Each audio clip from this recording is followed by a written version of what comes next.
Good afternoon, this is David Lyles, and I'm here to talk today about some sales information that I found very, very useful.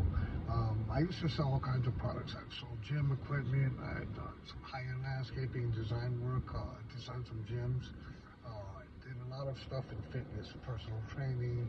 I've sold memberships. I've actually helped design the interior gyms and get some of that stuff done to go ahead and help people, plot together where things should go and what kind of equipment they have. I've done all that, so a lot of different things from residential, commercial, vertical market, apartments, hotels, fire, police, everything. One of the things that I've asked someone, or they asked me was, you've been in sales your whole life? Like, yeah, but now I'm in real estate. And they're like, what does that mean? Isn't it real estate sales? And I'm like, yeah, it is and it isn't. But my whole point, let me explain to you my point. When you sell gym equipment, one of the hardest things to do is, a lot of people don't realize, say I have a treadmill that someone comes in, hey, I'm looking for a treadmill. For the average person, they don't realize they see treadmills sometimes advertised for a few $100s from big box, and they don't get the fact that actually that's not the elite or the better quality stuff. So they come in and you have to really, really dig deep. You have to find out their motivation, who, what, why, when, where, all the basic stuff. But as you get to know your customer, it's really easy to know product and dispute specs. That's great. You have specs, but you have to know what they value. And if they value their health, a lot of times it can be very, very easy to sell someone high-end product if you know, what kind of drives them. Excuse me real fast, but if you know what drives someone, it's easier to help them. If someone is in there, they found out, 4 weeks ago they're diabetic and their doctor wants them to lose 50 pounds and they have some, health issues. Behind that they're really, the treadmill's not what they want. They want the results of getting off the maybe medications that are being prescribed or are being threatened to be prescribed. So find out what their real motivation is and you can help them. And one of the things is you may find out that they have bad knees and they're like, well, I need a treadmill. I figure that's what everybody uses. And I'm like, no, maybe you can use an elliptical, a bike, a roller, whatever. But as you dig and dig and dig and learn, when you really truly are working for your customer, you'll find out why they're there, what they need, and then you're going to find out what their wants are and their needs. Because sometimes they want a treadmill, but they need a bike because of their medical issues or whatever.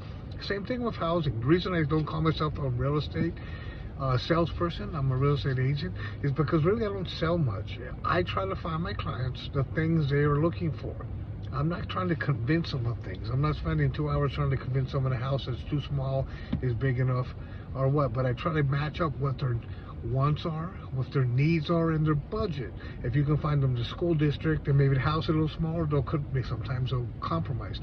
But you have to find out what motivates them, why they want to be in a certain area, a certain house, or a certain school district, or what they're looking for as far as they're only going to live there part-time. If you can find out and really dig and work for your clients, you're really not selling them, you're just guiding them. I'm guiding you to a certain area that you like. Once you find the area, okay, let's narrow it down. I know the area.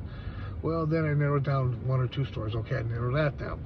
Then I narrow down new build, previous construction. Okay, and then as I go down the line and we narrow, they choose the house. Once they get to a certain point, they're like, this is it. Price is right, meets our needs, meets our wants as much as possible.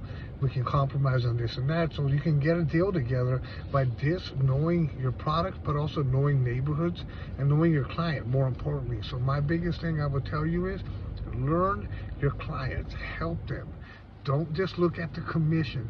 Work a process. My process is to sell as many homes as I can and meet as many needs as I can, and the money comes. The money comes, but it comes after taking the time to take classes, doing the searches, doing the groundwork, helping your clients, learning, teaching. If you do these things, you can be successful in real estate. You don't need to sell. What you need to do is meet needs, solve problems, and attain things for people, and everything else works itself out. I don't really do hard sales, but this is David Lyles.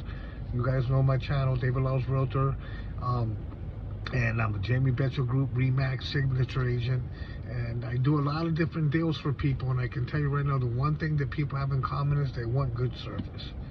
Thank you, and have a good day.